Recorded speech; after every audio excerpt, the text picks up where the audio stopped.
Hello and welcome back to Finding Perfect Property, Diary of a Buying Agent. I'm Camilla Dell, your host, and today I'm absolutely delighted to have Jack Valentine on the show. Jack is the founder of a buying agency in Marbella called Nueva Vida, and I'm delighted to say that Blackbrick and Nueva Vida are now working together, referring clients to one another. Jack, welcome to London, welcome to Blackbrick, and thanks for coming on the podcast. It's lovely to be here. Thanks for having me. So tell me more about Nueva Vida. Tell me more about the story. Why Marbella? How did you come up with the name? Nueva Vida is a family-owned company. Myself and my business partner James are cousins. And Nueva Vida came out of advising a client in London on development opportunities, and then them asking us to sort of come and see their products and see their properties in Spain. And we were sort of just inspired by the level of quality of home out there.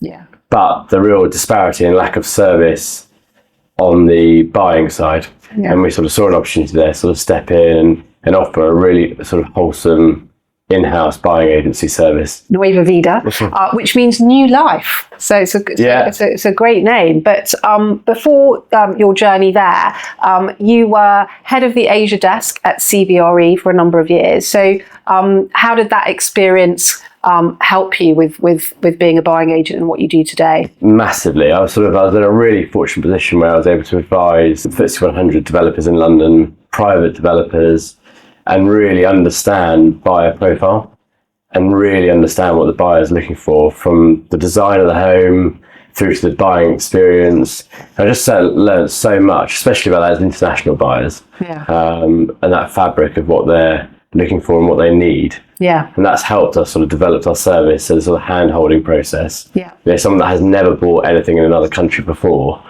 we were able to really learn that and bring that into Nueva Vida. What would you say are the key differences? I mean, I think most listeners listening to this podcast will be familiar with the buying process in the UK. What are the main differences between buying in the UK and buying in Spain, in Marbella? I said the main difference to UK, to Marbella and Europe in general actually is the deposit process. So in Spain, if you find a property you like, you have to pay a reservation fee, and that enables the property to be taken off the market and allows the sort of lawyers to meet from both sides, the lawyers to negotiate the purchase contract. And then once that's agreed, you then pay a 10% non-refundable deposit. So that, I would say, that's the biggest difference that we have between here and in Spain. And is that always adhered to, or is there any funny business gazumping? Does the concept of gazumping happen in Spain? No. Okay. I think there can sometimes, in that period of time where you pay your reservation fee, if the buyer, it's really important to know exactly what you're buying when you pay that reservation fee. Because if there's a grey area between then and when you sign the purchase contract and pay the 10%, the buyer and the seller sometimes, or if there's a misunderstanding or a miscommunication, that can have an impact on that period. And there may be a dispute whether that reservation fee goes back or not. But no, it's very much a case of once it's done, once it's agreed, both the buyer and seller sign a reservation contract. I've never seen anyone gazumped during that period. And what are the reservation fees typically? I mean, in new builds in central London, the reservation fees often aren't very much money. Are they more meaningful in Spain? Yeah, are they bigger normally about 1% of the value. Okay. Yeah, normally about 1% of the value. If it's a lower value property, then it would be more. Yeah. But if you're buying something at 3 million, you'd expect to pay between 30 and 50,000 euros. Reservation fee. So it's meaningful. So I can see that. And talk to us about what's happening in your market at the moment. Is it very active? Are prices going up, down? Who's buying? We're quite lucky. We work across Europe on lots of different things, and the big thing that attracts us to Marbella is the volume of quality product coming to market keeps values at a realistic growth level. So what we don't see is these huge, enormous spikes. You see in other areas of the world where, suddenly you've got a €4 million villa that's worth 8 or even more. Yeah, like Dubai, let's say. Like Dubai or Portugal, it really does happen. But I think because it's such an established market, we don't see that. We do see growth year on year, but they're always pretty realistic. I think the level of stock that comes to market dictates, if something's overpriced, it tends to stay on the market for quite a long time. Yeah. So if it's priced correctly, it goes extremely quickly. And I think Marbella is really going through, it's been sort of really working hard behind the scenes to elevate its profile. And I think it's starting to see the fruits of that. It's very much become an all year round destination. It's changed from being a holiday destination to a place where people live all year round, not just because of the climate. They're drawn to live there because of the great international schools. We've got more and more international flights out of Malaga, so it's becoming even more well connected.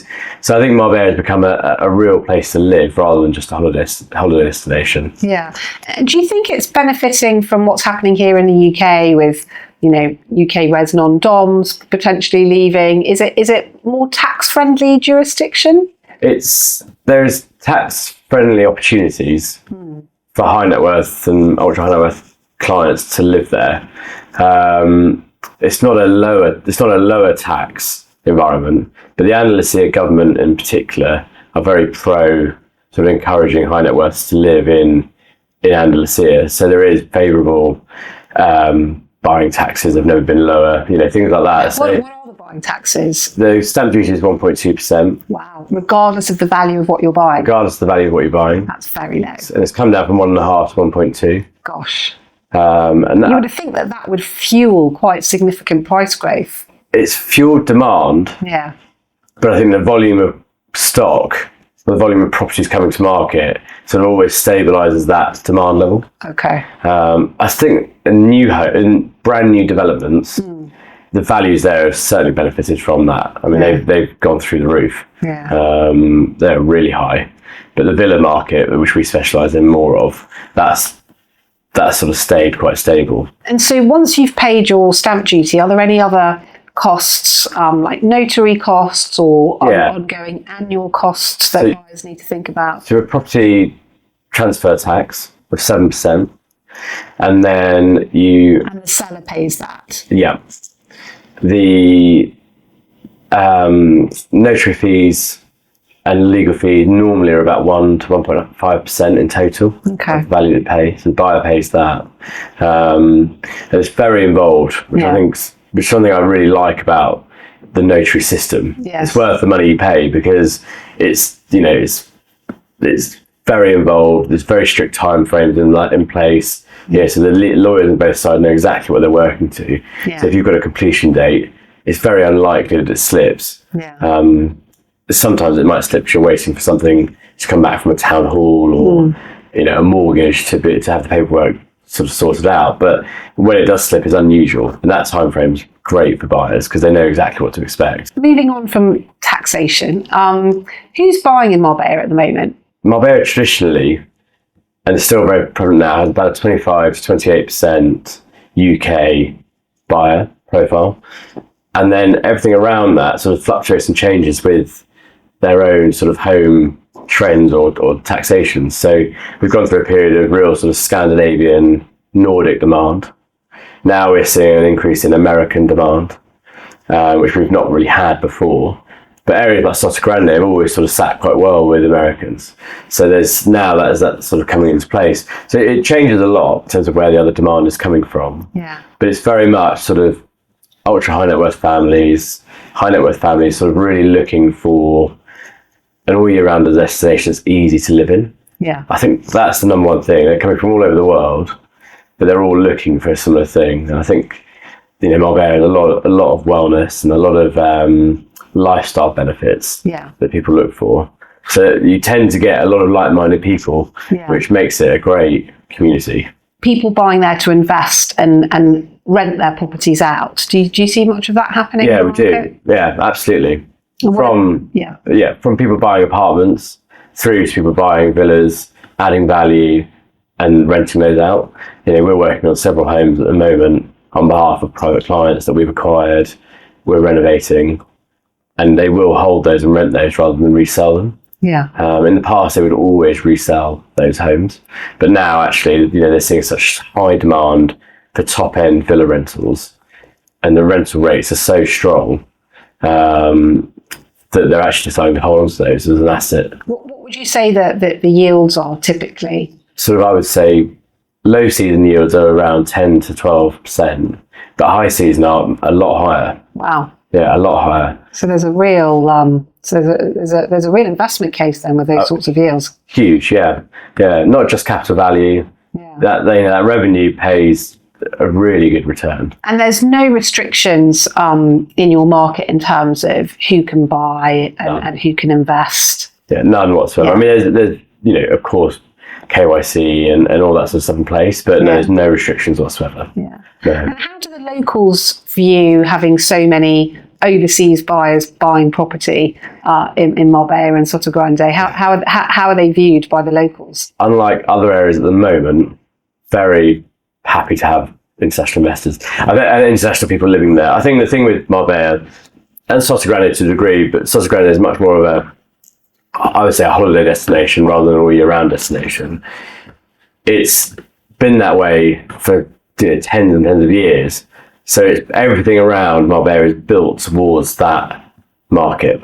So there isn't really any other sort of major economic pools for people that live in Marbella other than real estate and hospitality. Yeah. So everything is built around that. Yeah. The hotels have amazing service. If you live in Marbella, you go to the big hotels to go to their restaurants and you feel like a guest. So I just don't see that ever changing. Yeah. I actually see it growing even more and more. Yeah. There's lots to talk about different brands and really top-end hotel brands coming into the market. So I think the more and more that's happening, the less and less there is a problem of that. And talk to me a bit about how Nueva Vida can help clients manage homes and investments, because you're not just a buying agent. No. Yeah. I think when we set up Nueva Vida, we realised that the main gaps were in the buyer's experience.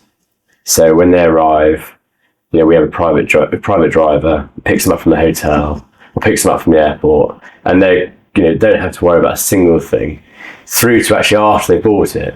And a lot of problems I find and we found was that we would buy an asset for someone and then all of the services fall off a cliff. Yeah. So the gardener, all the really important things. So you then come back to your holiday home and it would look completely different. And we were, from the very beginning, we said, well, we're not going to let that happen. So we set up the management side because we can then protect and look after the client's asset and obviously look after their experience as well. So when they arrive, it will look exactly as they left it.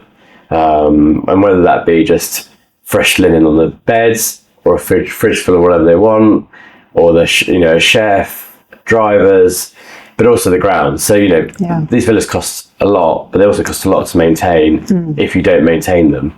If you maintain them and you have a weekly gardener coming 2 or 3 times a week, and you have everything looked after, then they're very relatively inexpensive to look after. So our management service is really built around that. Yeah. It's bespoke to every client. Some clients want more than others, and that's absolutely fine. And others want us to sort of just take care of the lot and don't worry about it at all.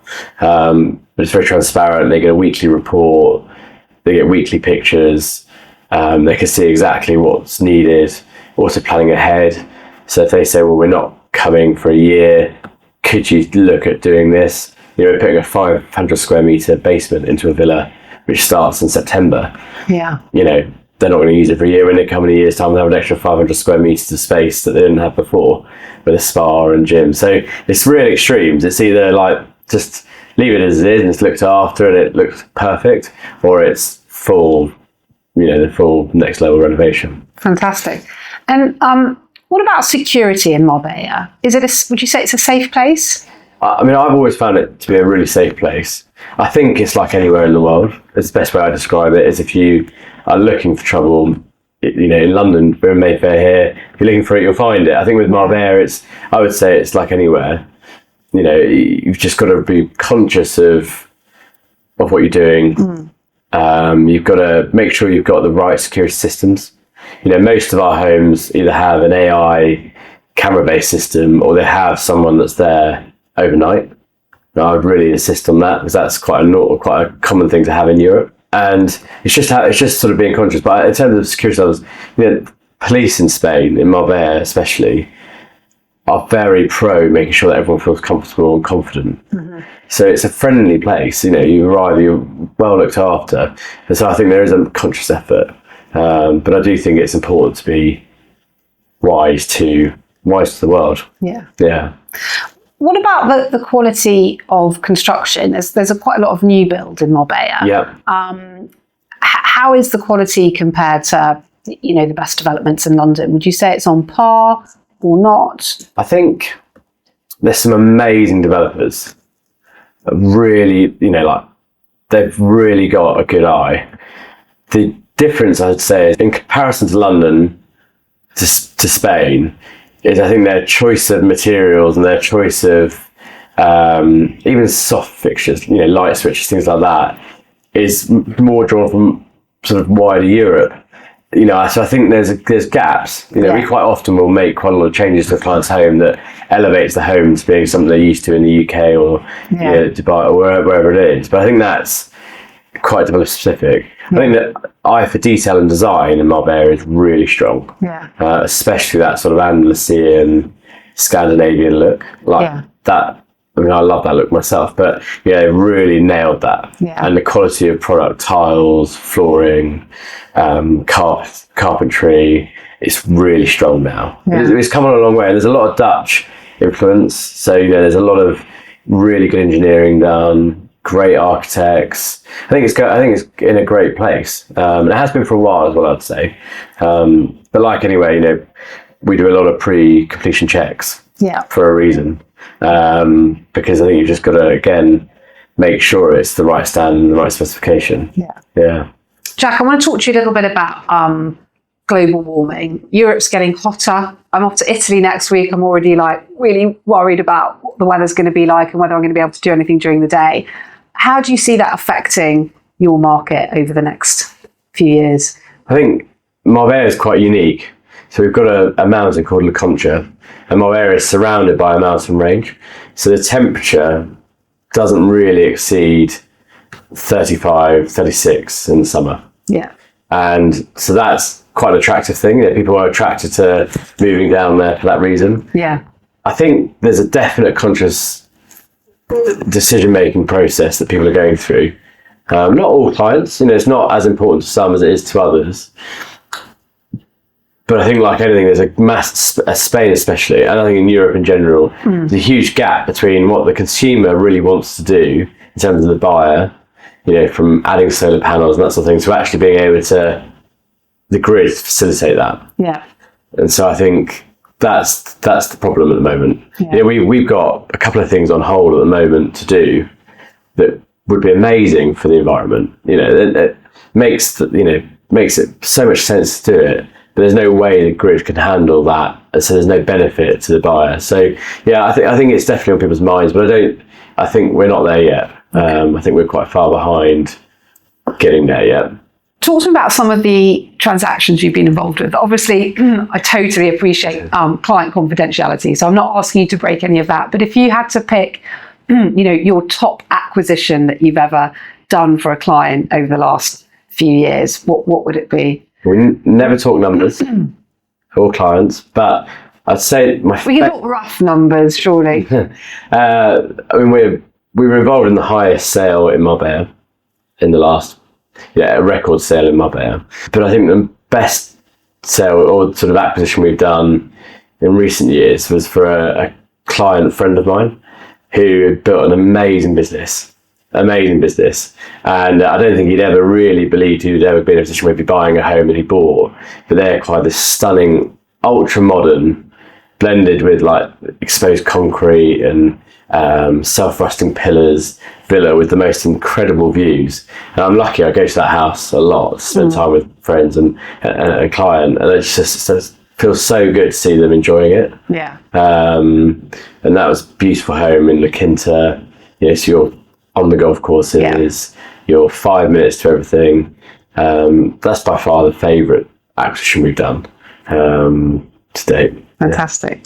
If you were buying in Marbella, what would you be buying? If money was no object. Money was no object? Yes. I'd buy a frontline golf, because I'm completely golf obsessed. Old Andalusian style villa with a traditional tiled roof.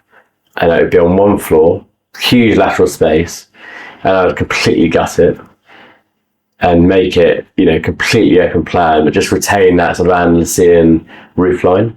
Nice. Pared back, but I would go the full hog, with everything, I want to talk a bit more about being a buying agent in Marbella. Nueva Vida, unique in the market?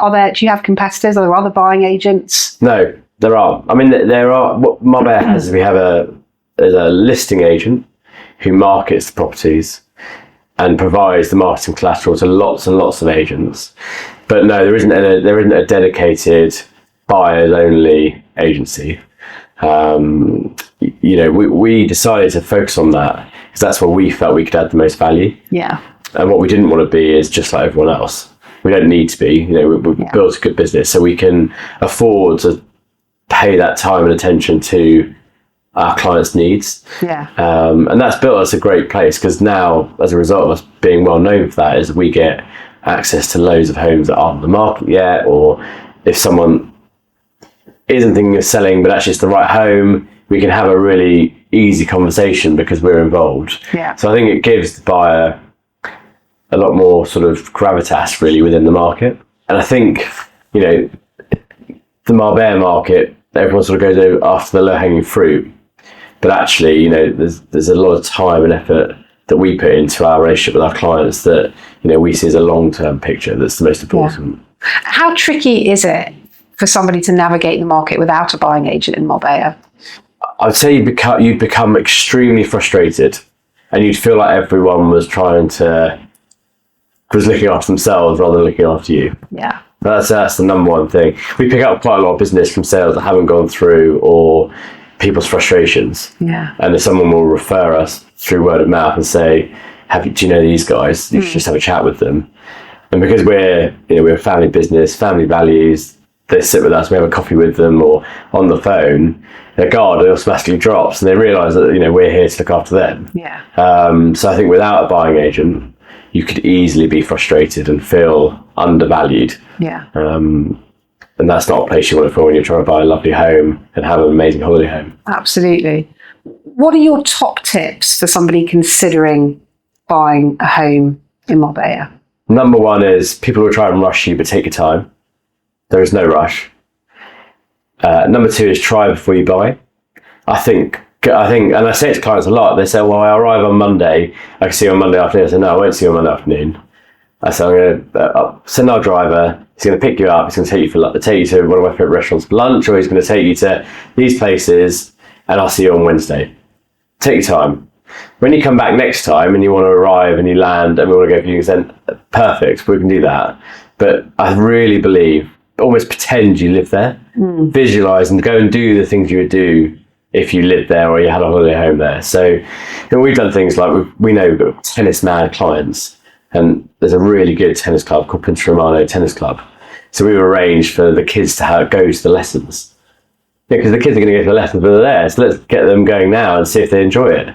Yeah. So I think try before you buy. Yeah. Whether you stay in a hotel or you rent a villa, I would say stay in a hotel just for ease, but rent a villa if you want. We can arrange that for you. But just take your time. There's no rush, and just enjoy the experience. Good advice. Yeah. Very good advice. Thank you, Jack. And finally, tips for anybody wanting to be a buying agent in Marbella? That's a great question. I love that question. I would say carve out your niche. There's a lot of property in Marbella. Carve out your niche that you think you can add the most value to. And again, don't rush. Build strong relationships and identify the people that you can add value to their services. So, we work with some great brokers and great agents, and we get on really well with them because we can add to that whole process and build those relationships. And again, take your time because there's no easy wins. Yeah. It takes a long time. And I've got one more question, which is how much of what you source for clients is off market? It used to be a lot less. Yeah. I would say now it's getting up to sort of half, 50%, which is quite a big number. Yeah. And I think a lot of what we've sourced is stuff that might come to market in, later this year or something like that. But because of our reputation, we'll be offered it a lot earlier. Yeah. So I think that's why it's increased. Yeah. It sounds similar to the market here where sellers, particularly for high value properties, will be quite reluctant for all sorts of reasons to put it online. Yeah. Similar. Yeah, I think that's going to become more of a thing in Marbella. Yeah. It's a very it's easy to get hold of marketing collateral for some of the most expensive homes.